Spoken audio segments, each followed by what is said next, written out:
Hello everyone and welcome back to our next book review.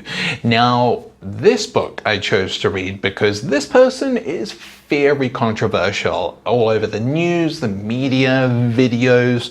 Some people hate him, some people love him. He's in charge of one of the most powerful countries on the planet, and this was The Art of the Deal by Donald Trump. Now, this was a book that he wrote before becoming the president as well. Now, the book already to start with was great because it was very different to other autobiographies.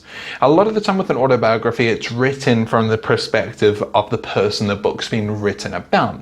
But this autobiography was written in quite a conversational back and forward between two people or three people. So it was really nice to see that already to start with. Now, this book was very much about how Donald Trump became so successful in the real estate space, from owning and creating huge real estate developments through to the casinos in Nevada as well, the hotel casinos that he has there too. And going from that to wanting to build one of the tallest buildings in the world as well. So controversy was a big point of this book though as well. But let's get into the three big takeaways too. So the three big takeaways that I got from this is, number one, hire the best and pay them the best as well.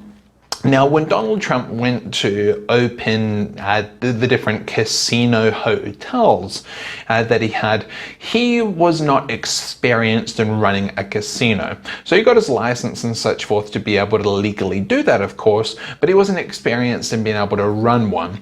So he went to be able to try to take basically the best people from other casinos and the best people from other industries and bring them into that casino industry as well. So whether it be from the food and beverage side of it, the gaming side of it, he wanted to take the best. And how he also did that by taking the best as well is I found it interesting how he explained he got his license, his gaming license, however you would like to call it, and how he did that differently to the others.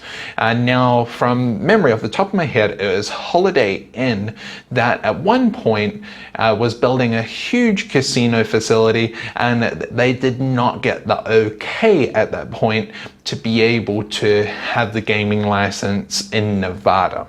Now, they were already building the casino, and the casino they spent hundreds of millions of dollars on already.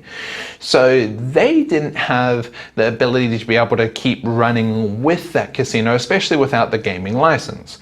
Now, when Donald Trump went to be able to get his gaming license, he went in the opposite way first. He brought the land and had the property before the building started. So instead, he would just have holding costs on blank land. He went to the commission themselves and wanted them to help with the process of building. So he convinced them to help with the process of building, which of course they would obviously like more, because then it means there's less changes they have to make and less people that the commission has to make upset. So it was interesting seeing that as well. But hiring the best, paying them the best was definitely number one.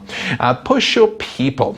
Now, pushing your people can be done in so many different ways, but the great examples that were given in this book is when certain construction sites were underway, Donald Trump would get in there and he would push the people to be able to find different ways of doing things, or speeding up that process as well, or cost engineering.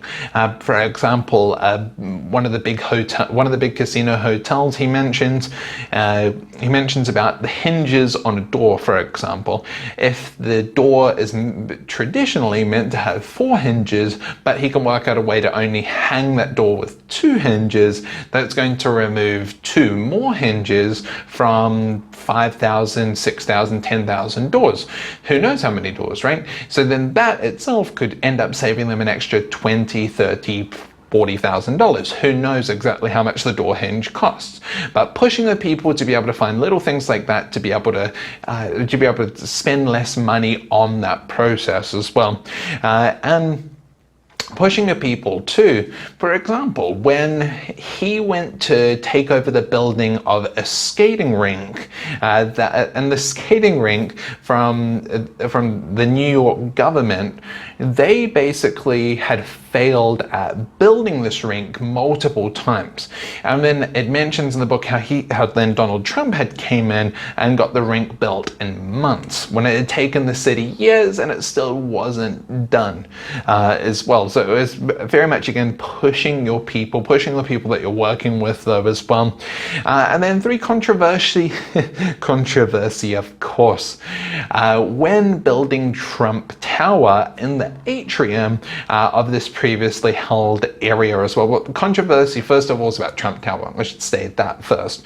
With Trump Tower, it was quite controversial because the building was going to look so different to the surrounding buildings around it. So with that in mind, it was the city allowing them to have such a different structure, something that didn't fit in with everything else. So there's controversy there. And then there was on the art side of it. On the art side of it, in this old historic building, when they were breaking it down to be able to work on building the structure and such forth, there were these people from some art commission in New York that then came to him to ask, oh, can we preserve these statues that were in there? And Donald Trump said, yeah, great. Until he realized it was going to set them back a massive amount of times, weeks, and cost thousands and thousands of dollars more, then he realized, okay, no, this isn't worth doing. And now that itself, of course, then got him into the newspaper and such, because he was an evil real estate Mongol, and because of him being an evil real estate Mongol, he broke down these old historic statues that the New York Art Commission of some sort was going to keep and take as well. So he, after mentioning all of that and the bad publicity, he then actually had sold more towers, so not sold more towers, had sold more apartments in Trump Tower directly just after that press release was made. So he then goes on to mention that even though the bad publicity was bad, good publicity should still be good, but no publicity is the real problem when it comes into selling something. So already from reading through that book, you can tell how some of the things that people have said about him, how it's actually helped him get to where he's gotten to. So it was a very interesting book. I hope that you can take something away from one of those 3 points that I've outlined as well. And then, of course, do stay tuned in for the next book review. Like, if you have a comment about Donald Trump, about a comment about the next book I should read, write that right down here on the bottom of the page as well. And then stay tuned in for the next book review.